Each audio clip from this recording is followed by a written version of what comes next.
O'z-o'zidan yasalgan qayiq. Mashhur Imom Azam Abu Hanifaning yoshlik yillari edi. U vaqtga Allohga ishonmagan yaratiqlar o'zi paydo bo'lib qolganini iddao qiladigan bir odam bor edi.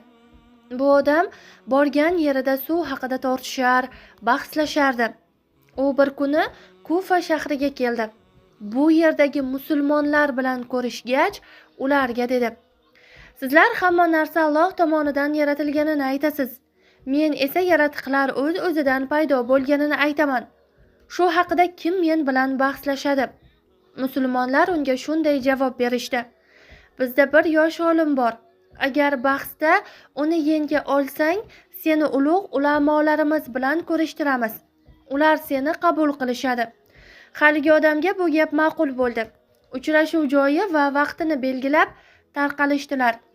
Ertasiga belgilangan vaqtda xalq to'plandi, ammo Abu Hanifa kelmagan edi. Bahslashishni kutayotgan odam: "Qani o'sha siz maqtagan yosh olim? Nega bu yerga kelmadi?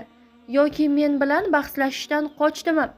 Qo'rqib ketgandir-da" deb kula boshlagan edi hamki, Abu Hanifa chiqib keldi.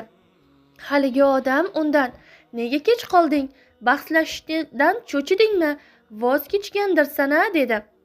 Imom Azam unga shunday javob berdi: "Yo'q, voz kechmadim. Hozir senga uyimiz daryoning narigi tomonida edi. O'tish uchun kelsam ko'prik buzilib ketibdi. Endi daryodan qanday o'tsam ekan deb turgandim, qarasam daraxtlar o'z-o'zidan kesilib, yo'nilib, birlashib qayiq bo'lib qoldi. Qayiq o'zi kelib yonimda to'xtadi. Unga minib daryoni suzib o'tdim va keldim desam, nima deysan?" Bu gaplarni eshitgan haligi odam kulgancha: "Ey nodon bola, qaysi zamonda daraxtlar o'z-o'zidan kesilib, yo'nilib, qayiq bo'libdi? Meni shu gaplarga ishonadi deb o'ylaysan chog'i?" dedi. Abu Hanifa esa unga javoban: "Asl nodon sen ekansan. Modomiki bir qayiqning o'z-o'zidan yasalganiga ishonmas ekansan, bu chek-chegarasiz borliqning o'zi paydo bo'lib qolganiga qanday ishonasan? Bir qayiqki o'zidan o'zi paydo bo'lib qolmasa, butun borliq qanday qilib o'zi paydo bo'ladi?"